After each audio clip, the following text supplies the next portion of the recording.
Hi, Ben. Hello.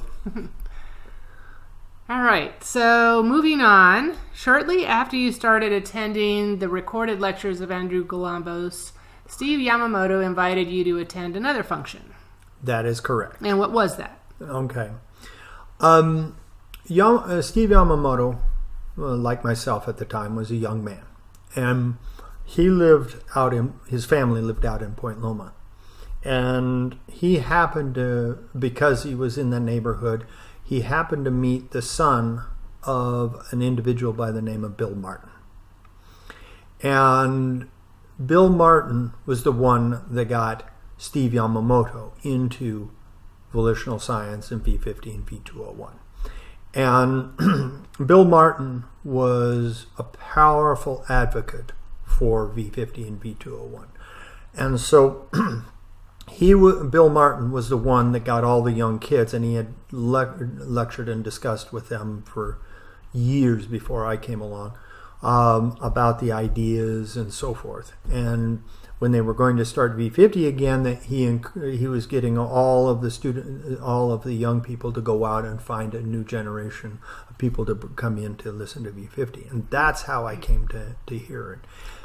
And 1 second. Yes. So it was Bill Martin who started the lectures in San Diego? No, he was a student of Professor Galambos, and he listened to it. I think it was at least 7, 8, 9 years before, into the early 60s in Los Angeles. In Los Angeles, by the mid to late 1960s, he had become involved with it. Oh, okay. And like myself, when he heard it, he was enthralled by what he heard. And so he was actively involved with getting people to listen to it. It was another individual that was overseeing the tapes and running the tapes in downtown San Diego. So that's how Bill Martin got involved. But it was through Bill Martin that the rest of the students, the young people, including Steve Yamamoto, became involved with it. And so that's the chain of evolution of how I came to have the wonderful opportunity of hearing Professor Galambos. So, as for the first time I heard him, that was an interesting experience. Professor Galambos? No, Bill Martin? Bill Martin. Okay, so now we're where? Where are we now? Are we at the Bill Big building on the 35th floor? No. Okay. Where are we? Bill Martin lived out in Point Loma. Okay. And he had a house that was a couple of blocks back from the beach. And he lived in probably one of the more wonderful places on the planet, Southern California, San Diego, and on the right on the ocean. It was absolutely magnificent. So I had listened to the 3 sessions of V50, and as I had mentioned before, I don't really consider V50 proper. I consider it the foundations of the science, the true launch of what might be called social science. Those first 3. Those first 3. Okay. Yeah, it is the philosophy of science brought into the area of human behavior and human civilization. And so I had heard the first 3, and and on that Wednesday, Steve Yamamoto said, "You seem to be interested, and you've signed up. There's a group of us that meet at a gentleman's home who's older, a generation ahead of us." He didn't say it was a generation ahead, but an older by those standards, we were older and wiser, and that sort of thing. And so that Friday, Bill had for a long time been given live lectures in his home on a wide variety of subjects, all initially centered around V50, V201, and volitional science, but that was not the limits of and the scope of what he talked about. So I went and listened to Bill Martin And that was the first time I had an opportunity to hear Bill speak on volitional science and many other things. And so that's the start of the process of getting to know a few of the others that were listening to this incredible revolution. So, all right. So when did you meet? Was it a regular thing, or? It turned out that every Friday, Bill would have a meeting. And all the kids, and when I mean kids, they were about my age, a little younger to a little older, would gather at his house. And this went on. How many, for example? At the peak, when I first got there were 30. Oh, wow. 30 or 40 kids that would come. Mm-hmm. I mean, his living room and the side rooms would all be packed. Maybe 30 would be a little much, but at least 20 of them. Mm-hmm. And he would talk about art and philosophy and history and the subjects that he covered was absolutely amazing. He was kind of like the counterpoint to what I was. I was coming from the sciences, the hard sciences, and at that point, even as I mentioned before, the psychology, the more what would be called the softer aspects of psychology, the Jung and Freud and all the rest of those, and studying behavior and looking at and analyzing character and behavior based upon what you saw and what you recognized from the individual, not the neurobiology. And even that was not. I mean, I was interested in it, but I didn't know how to get my hands around it at the time. So I was coming from the sciences, the mathematics and chemistry and biology and that sort of thing. Did he talk about that at all? A little bit. Okay. But where he came from was in the areas of history, of literature, of philosophy, going all the way back to the Greeks. And so he was he was a classic scholar, and a really interesting character, because he was a mix of a classic scholar and an adventurer. It was like you took, I don't know of someone to compare with the philosophy side, but his adventurous side was like Hemingway. He did things that were just absolutely wild and crazy. For example? Well, at the age of 14, and he's since written this up. I hope his book I hope it has gotten out. He has since passed. At 14, he, during the summer, went on a tuna boat. Oh, wow. Because a lot of the tuna fishermen in the United States live in Point Loma and go out of San Diego and go out to catch all the tuna. And this was in the day before they actually had nets. What they would do is they would get on racks with poles, and they would put hooks out there, and they would grab these 50, 80, 100-pound tuna, hook them, get them into a feeding frenzy, and then throw them over their shoulders. There are pictures and movies of this. I've seen those. Yeah. He wasn't in. There was single pole, 2-pole, 3 and 4-pole.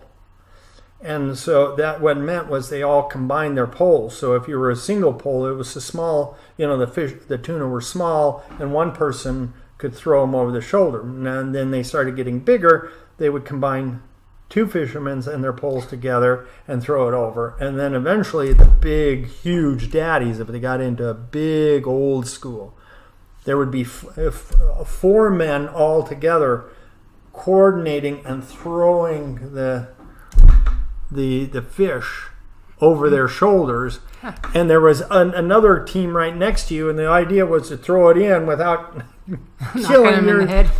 And at 14, he went on with these rugged Portuguese, and before the technology, doing it this way. I mean, this is like the going on a tribe going out into the woods hunting with spears, kind of equivalent. And so on the smaller fish, he got into the racks with 2, and I think he even said 3 polars, and spent 6 weeks with these fishermen going all the way down South America. So that was just one. He had many, many adventures that were in some ways potentially life-threatening. And so he was a philosopher and an adventurer all balled up into one. Sounds like an interesting guy. Yeah. Okay, so back to the meeting. So he had these over a period of time, I imagine. How long did they go on? Do you know? Do you remember? Oh, gosh. At least 5 to 8 years. Wow. And you met every week? Met every week. What was his motivation in hosting these? What did he want to achieve through this? He was wanting to get the knowledge out. Okay. He realized that we needed to build a cadre of young people. And it was coming not just from him. This was what Professor was looking for. Mm-hmm. Trying to find enough individuals to bring this together. And Bill began to realize, because Bill, he was successful in business and that sort of thing. He was in the life insurance business and that sort of thing. And so he interacted with a lot of people, and he realized it was the younger generations, especially when they're young, that if you can get a few of them targeted correctly, maybe, just maybe, this mechanism of protection could be implemented through their achievements. They first have to build the businesses. And the problem with the theory, it's not a problem, it's just a basic fact, is that, and Professor said this, you can't build the protections of intellectual property, true, profound, durable protections of intellectual property, with a hot dog stand.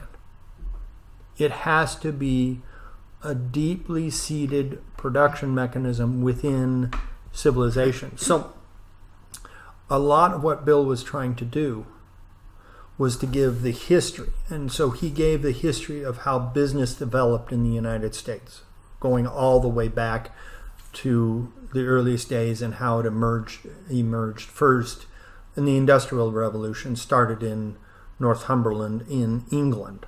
And it then migrated and found a home in the United States, and then exploded into this culture, and then it resonated and spread across the globe. And he gave all of that history and of the philosophy of that. He taught economics so that people, and I mean laissez-faire economics of, and that's where I learned about the Scottish Enlightenment.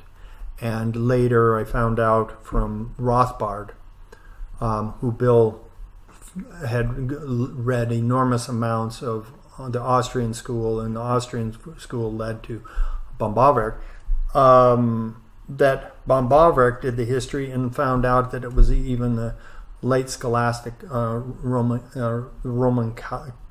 Church, late scholastics, that really began to lay the foundations of the free market and what produced it.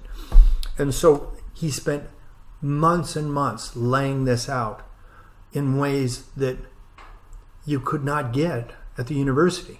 They talk about macroeconomics, and they dive soon into Keynesian economics and all the rest of it, which is all gibberish. Mm-hmm. But he spent this time to give these young people, which it happened to include myself, a grounding in economics, a grounding in the history of entrepreneurship and what it takes and what are the characters. And then that led to the study of biographies of men, and then how men and women have faced challenges, great challenges, and met them.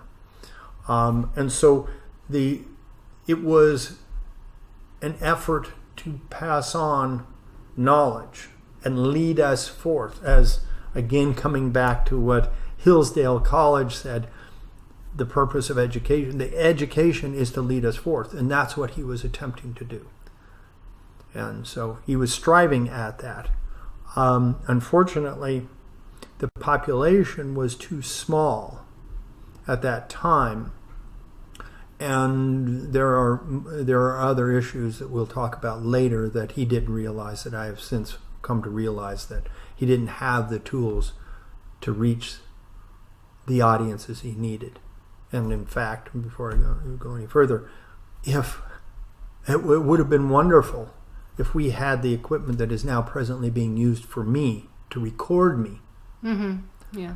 If he could have had that, and then the internet. Yeah. And all of those lectures, those hundreds and hundreds and hundreds of lectures with diagrams. He didn't record them or anything?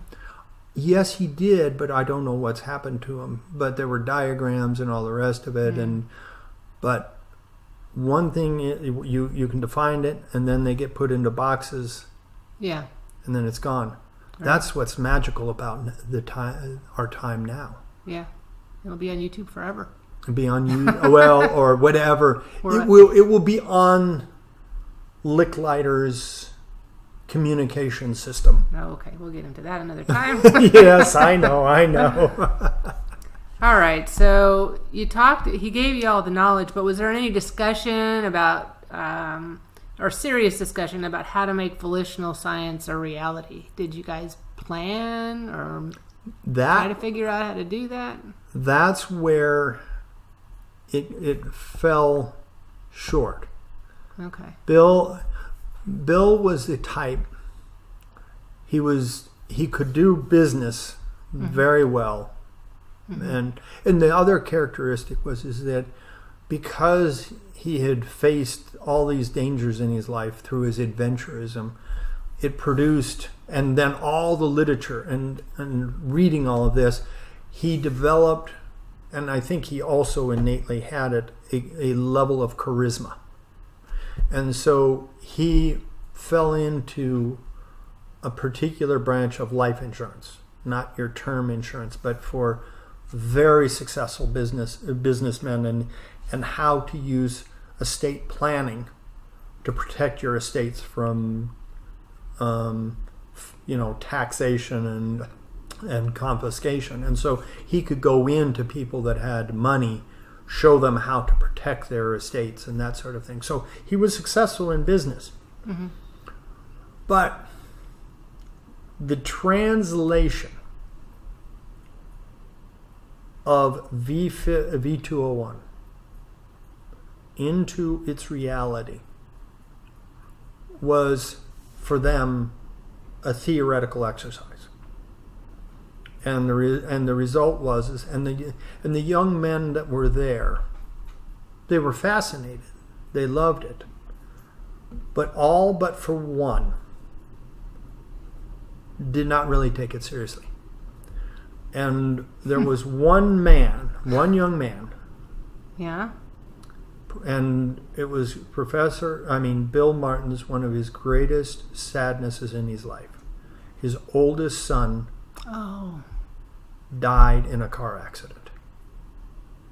And that young man took it very seriously. Our work, and this is, and what Professor teaches, and it comes from the American Revolution, is the world is built up of individuals. It's not about groups all getting together and voting and saying, okay, this is that and that and that. The right individual can change everything. And in some ways, what I heard, I never got to meet his oldest son. Oh. he was gone before I got there. But this young man, if he had survived, was taking it very, very seriously. And he had more of the traits of his father,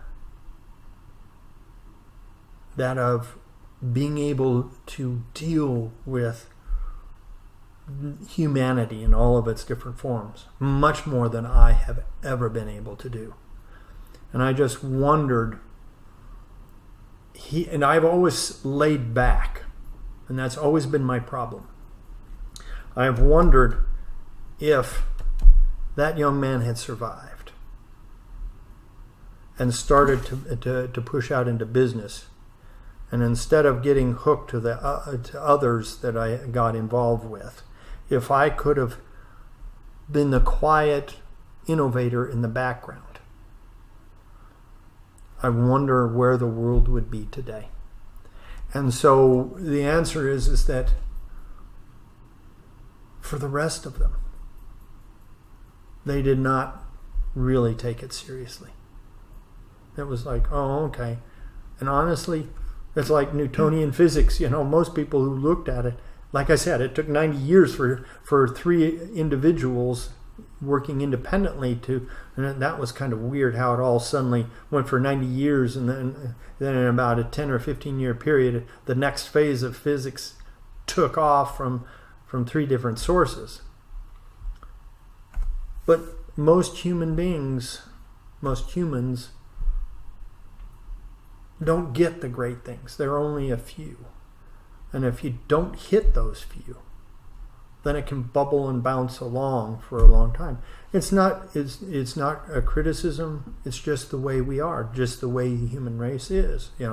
Most humanity is dedicated to the day in and day out task of keeping the species going and our civilization going. Mm-hmm. Yeah. So unfortunately, it was a grand experience for education for me. But in the final analysis, I did try a couple of times to get the group to look at, okay, let's build a roadmap. And it fell upon deaf ears by one and by all. So I then moved on, and I've attempted other things to find that path to realization. That became your goal. That became my goal. All right. Well, let's go back to one thing. You said that Bill Martin took courses in Los Angeles from Professor Galambos. Yes. So he knew him personally? Yes. Were they friends? Yes. How close were they? Very close. Was he like one of the first students? How did that happen? I would say, I don't know where Bill falls into place, but I would say Professor by that point was getting fairly successful by the time Bill Martin came along. But Bill was serious about the knowledge. As for how to get it implemented and applied, that is a different subject. But the promulgation and the preservation of that knowledge as a scholar, he was 100% behind it.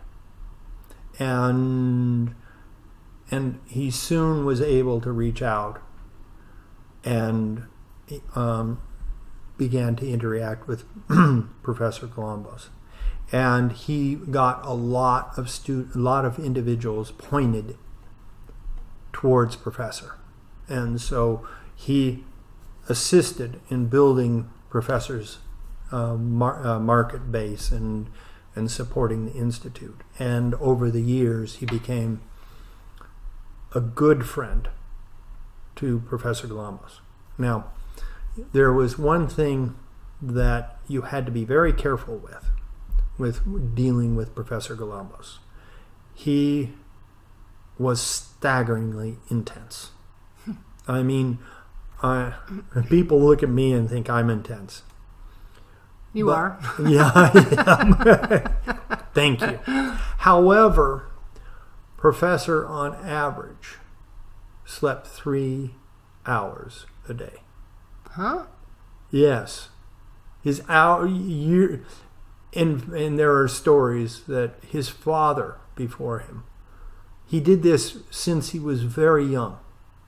And his father would pay him if he would just sleep.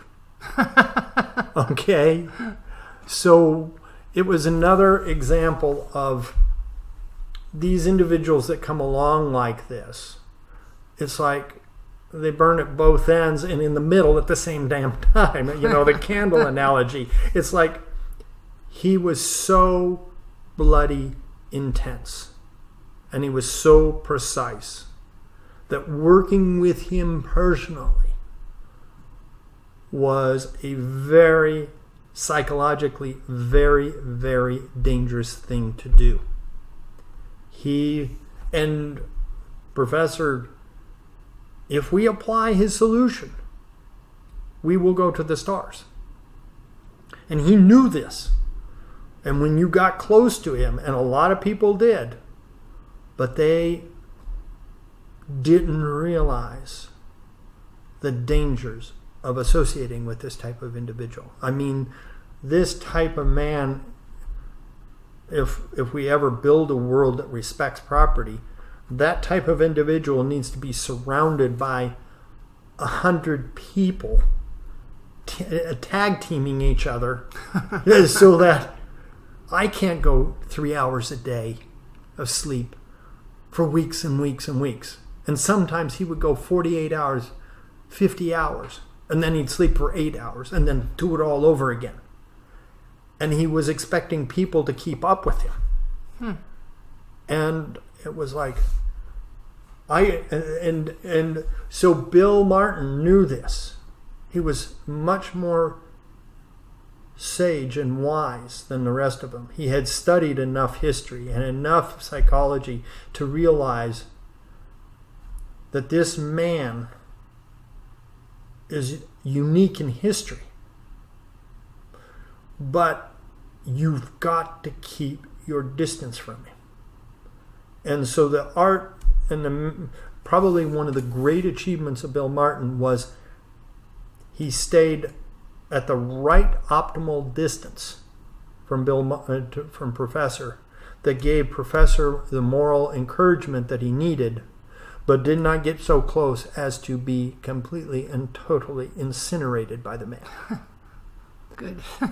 So, to the question of was he close to Professor Galambos, I would say, if you look over the whole bloody thing, I would say, except for Professor's father, he was probably the only. And actually, thinking back on this story, Bill Martin was probably the closest friend outside of his father the Professor ever had,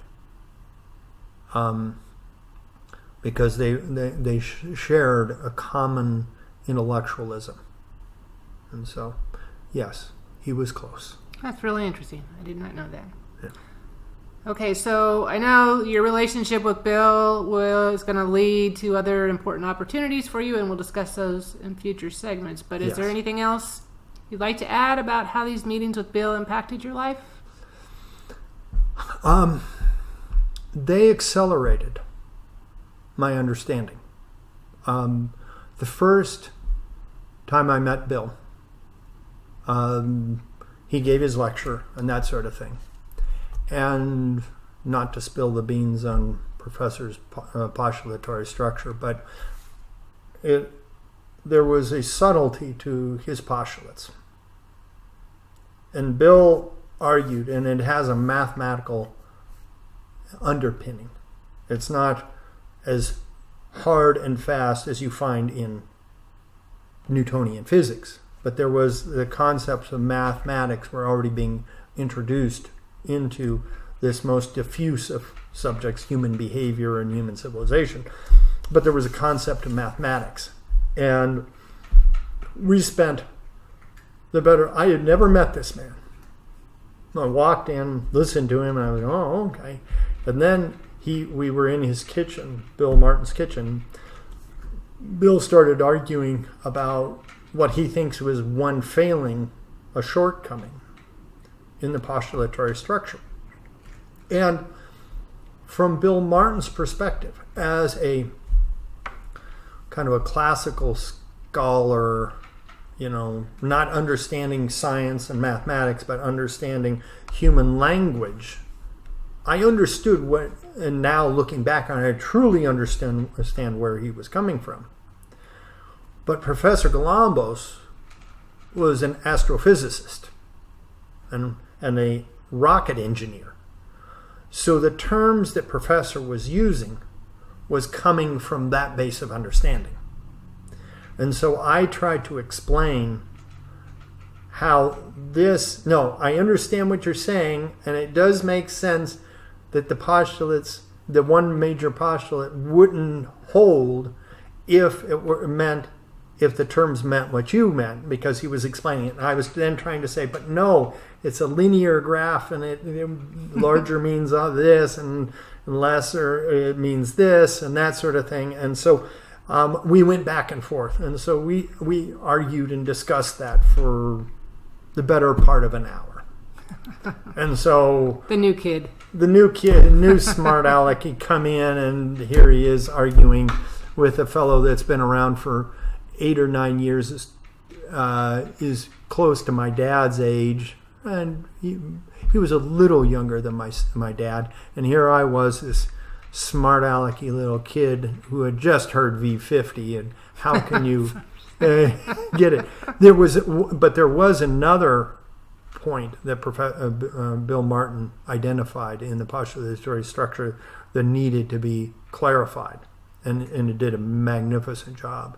And from Bill Martin, I learned that this isn't yet set in stone. And there is some of the semantics, one particular part of the semantics that I have realized needed clarification. And so I've been, over the years, kind of dabbling in Professor Galambos' semantics and adjusting it and looking at it from a logical perspective, from a rational perspective analysis.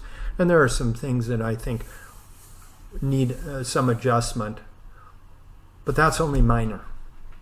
And what Bill Martin was talking about is minor. We both agreed that we were at the feet of an Isaac Newton type individual. So that's kind of my first day of Bill Martin. And I think it's part of that, might have been part of it, but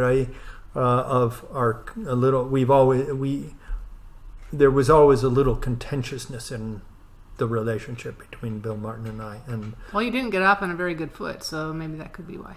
Maybe. I thought we were both arguing, but they may have been the cause of some of the issues. But I think really, at a very fundamental level, we had a common ground in the pursuit of knowledge. We both loved that. But at a personality level, our personalities were so very different that there was always there was always a mismatch between the two. And so I would go and see him, and I always would leave. One thing that was universal, every time I left Bill Martin, and I knew him from 1982 to 1999, so almost 20 years, 17 years. I never left the man without learning something new. Can't say that about most anybody else. And we had a lot of interactions over the years. Well, I can't say I learned something new every single time, because there were times. But especially in the first 10 years of the thing, I never went away from the man without learning something. And very often, because of the conflict of personalities, I always felt a little shattered or frustrated inside that and it was my issue, not his, that I always felt a little contentious, frustrated, and I both awed by knowledge and frustrated by the interpersonal relationship. But that latter part is insignificant, especially for someone like myself, and even for him. that the knowledge was first and foremost. So Great, thanks. Anything else you want to add? that's the first introductions to Bill Martin. All right. Well, we'll touch